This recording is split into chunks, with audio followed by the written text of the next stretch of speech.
अस्सलाम वालेकुम वरहमतुल्लाहि वबरकातुहू। जी दोस्तों, आप कैसे हैं? उम्मीद है आप सेहत वाली ज़िंदगी गुजार रहे होंगे। आज का मेरा मौजू है कसरत हैज़। ये कसरत हैज़ क्या है, ये क्यों होता है, इसकी वजूहात क्या हैं? तो दोस्तों, कसरत हैज़ खून या नफास का बहुत ज़्यादा आना, इसकी मेन वजह अक्सर औक़ात गमी खुशी के साथ भी होती है।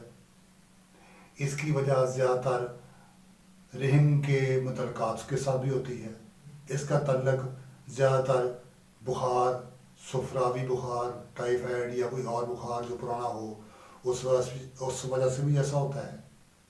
अक्सर औक़ात ये चीज़ जो है ये खून की ज़्यादती की वजह से भी सामने आ जाती है। रहम के अंदर रसौलियाँ, रहम के मुतल्लक़ात का बहुत ज़्यादा तेज़ी से करना, उस वजह से ये खून की ज़्यादती होती है।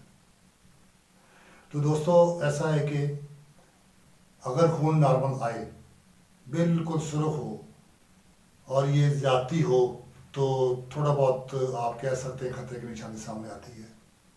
अगर ये तकरीबन मटियाले रंग का आए और गंदा खून आए तो समझ लें कि ये बिल्कुल ठीक है, इसको निकल जाने दें। अक्सर औक़ात इसके साथ लोथड़े भी आते हैं कसरत के साथ। तो वो ये होता है कि रहम की जो मुतल्लक़ात है, उनकी दीवारें हैं, वो गिरती हैं खून की, तो वो बाहर निकलती हैं, तो इससे रहम की सफाई हो जाती है। वाज़े हमल के बाद जब औरत बच्चे से फारग होती है तो उसके रहम के अंदर जो रहम जो सिकुड़ता नहीं है, इस वजह से खून ज़्यादा आता है।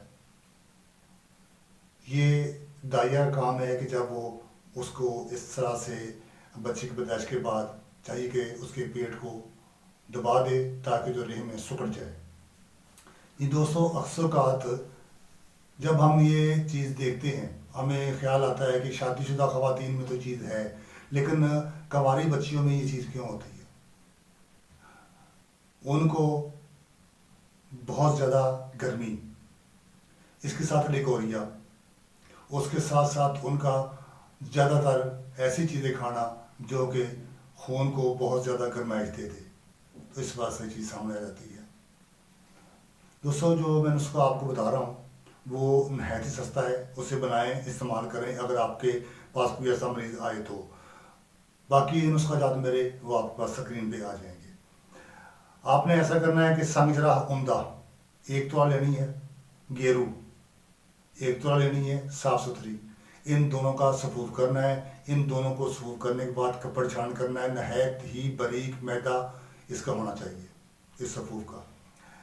इसकी खुराक आधी चम्मच चाय वाला वो आपने लेनी है। उसको शरबत अजवार के साथ या खमीरा खशखाश के साथ वो दे दें। ये नुस्खा ऐसा है कि हथेली पे सरसों जमाने वाला काम करता है। समझ लें कि आपने मरीज़ा को खून रोकने वाला इंजेक्शन लगा दिया है। जब ऐसी मरीज़ा आपके पास आती है या घर में है तो घर वालों से कहें कि उसको बिल्कुल पुरसकून लिटा दें, पांति उसकी ऊंची कर दें, पाँव जो ऊंची कर दें और जो सारे उसका नीचे होना चाहिए, क्योंकि खून के दौरान ऊपर ना जाए, वो नीचे रहे। क्योंकि खून का दौरान नीचे जाता है तो वो दिमाग को खून कम पहुंचता है, जिससे दूसरी बीमारियाँ सामने आ जाती हैं, तो मरीज़ा के लिए ख़तरा बन सकता है। ये एक खुराक देंगे, एक खुराक देने के बाद इंशाअल्लाह अज़ीज़ फौरी तौर पर ये अपना असर करेगा। ठीक 4 से 5 घंटे बाद एक खुराक आप और दे दें, तो इंशाअल्लाह तीसरी खुराक देने की ज़रूरत नहीं पड़ेगी, 2 खुराकें अपना काम कर जाएंगी। इससे आपको कसरत नफास, कसरत हैज़, कैद दम और खून की जो कमी होती है ये इसको पूरा कर देगा। ये इसके फ़ायदे हैं। मरीज़ा चाहे जितनी भी खून से उसका चेहरा भी सफ़ेद होने वाला हो, लेकिन फिर भी ये चीज़ अपना काम कर जाती है। बाकी नुस्खा जात मेरे इंशाल्लाह आपको नीचे मिलते जाएंगे, तो मैं तस्वीर में नहीं जाना चाहता। जी दोस्तों, अब मुझे इजाज़त दें, मेरे चैनल को सब्सक्राइब भी कर लें, तो मुलाकात होगी अगली वीडियो में। अस्सलाम वालेकुम वरहमतुल्लाहि वबरकातुहू।